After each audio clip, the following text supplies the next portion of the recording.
su'aasha boqolkiiba soddonad iyana qof dumar ah soo gudbisay waxayna leedahay sheekh qof dumar aan ahay waxaana iga soo baxay gad haddaan xiro ma ku dambaabay gadku dheeraad buu kugu yahay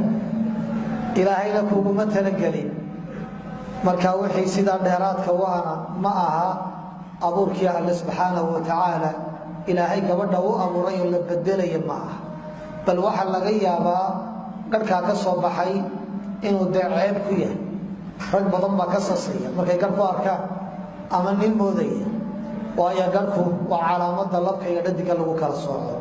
marka inay iska furdaamiso ay iska xirto xaq bay u leedahay walibana culimmada qaar waxay yidhaahdeen dee haddii ay isticmaasho maws iyo makiinad iyo waxyaabaha la midka ama mashiin ay geliso isagoo intii ka adag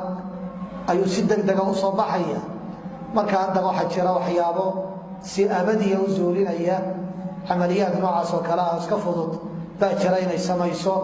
culimmadii hore waxaa may aqoon waxay yidhahaan naqsi baa la samaynaya way kidfaysaa si aanu u soo bixin oo aanu degdeg ugu soo noqon almuhim way bannaantay insha allahu tacaala inay iska furdaamiso wallahu aclam